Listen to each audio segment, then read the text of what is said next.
గాలికి గడ్డపారలు కొట్టుకపోవు, గట్టి నాయకులు కొట్టుకపోరు. గాలికి కొట్టుకపోయేటి గడ్డి పోచలు మాత్రమే.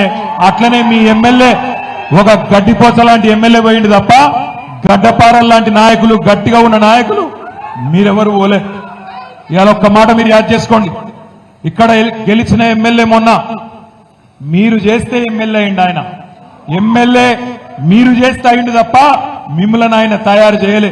మీరు కష్టపడి వందల వేల మంది కవితక్కతో సహా ఎంతో మంది కష్టపడితే ఒక్కడు ఎమ్మెల్యే అయింది.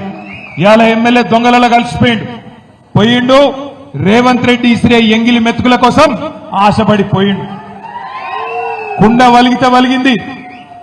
వలిగితే వలిగింది కానీ కుక్క బుద్ధి తెలిసింది అన్నారు.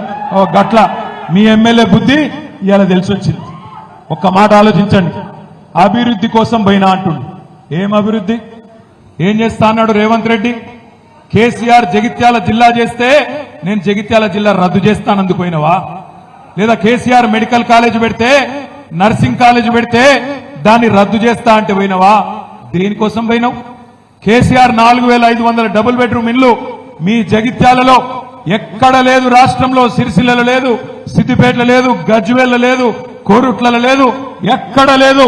మీ జగిత్యాలలో 4500 డబుల్ బెడ్రూమ్లు కేసీఆర్ ఇస్తే దాన్ని అలా రద్దు చేయమని పోయినవా? దేనికోసం పోయిండు మీ ఎమ్మెల్యే? ఏ అభివృద్ధి ఆశించిపోయిండు? ఒకటే ఒక్క అభివృద్ధి అని ఆశించింది. వాళ్ళ ఇయ్యపోనికి బిల్లులు రావన్నట, ఈయన క్రష రాగద్దట. గంతే, ఏం లేదు. ఆయన సొంత అభివృద్ధి 4 డబ్బులు సంపాదించుకోవాలనే తాపత్రయం తప్ప మీకోసమో ఊర్ల కోసమో జగిత్యాల పట్టణం కోసమో పోలేదు. దయచేసి నేను మిమ్మల్ని కోరేది ఒకటే, మీ వల్ల ఎమ్మెల్యే అయ్యిండు, మీరు చేస్తే ఎమ్మెల్యే అయ్యిండు. నిజంగా రేషం ఉంటే డాక్టర్ సంజయ్, రేవంత్ రెడ్డి, నేను ఒక్కటే అడుగుతున్నా, దమ్ముంటే పదవికి రాజీనామా చేసి తిరిగి ప్రజల దగ్గరికి రా.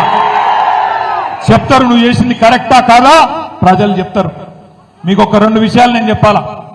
మొదటిది ఏంటి అంటే, కొంతమంది అంటాను, అన్నా ఆనాడు మనం అధికారం ఉన్నప్పుడు కూడా కాంగ్రెస్ వాళ్ళని చేర్చుకున్నాం కదా, కాబట్టి ఇప్పుడు వాళ్ళు చేసేది కూడా కరెక్టే అని కొంతమంది అక్కడక్కడ కాంగ్రెస్ వాళ్ళు సన్నగి నొక్కులు నొక్కుతారు.